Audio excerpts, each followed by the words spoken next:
What sign will you perform then, that we may see it and believe you? What work will you do? Our fathers ate the manna in the desert, as it is written, He gave them bread from heaven to eat. Most assuredly I say to you, Moses did not give you the bread from heaven, but my Father gives you the true bread from heaven. For the bread of God is he who comes down from heaven and gives life to the world.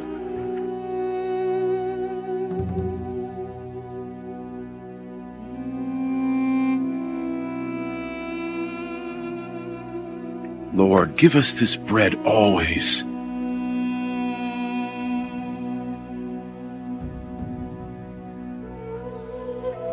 I am the bread of life.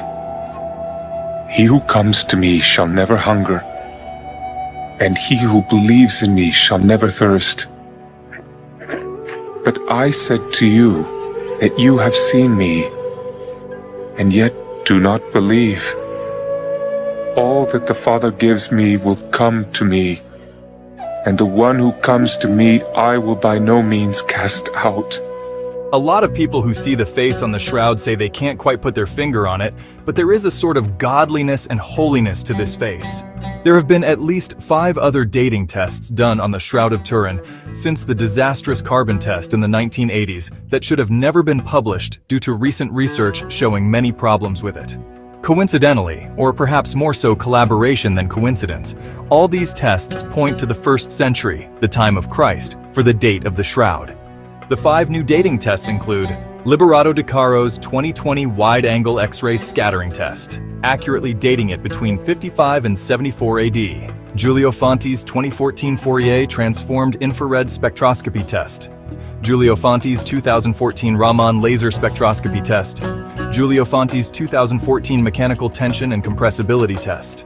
Dr. Raymond Rogers' 2005 vanillin test. These tests collectively reinforce the evidence that the shroud dates back to the time of Christ. There are other mentions of the Shroud of Turin in the 1st century, and this comes from the Gospels themselves. The opening passage in Galatians 3 verse 1, where Galatia was in Turkey, far away from where Jesus was crucified, reads, "O foolish Galatians, who has bewitched you that you should not obey the truth, before whose eyes Jesus Christ was clearly portrayed among you as crucified?"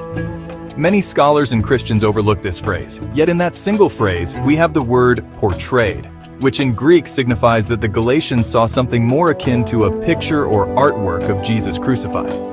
But this couldn't have been an ordinary painting, as the Apostle Paul is astonished they strayed from the truth even while they saw this portrayal.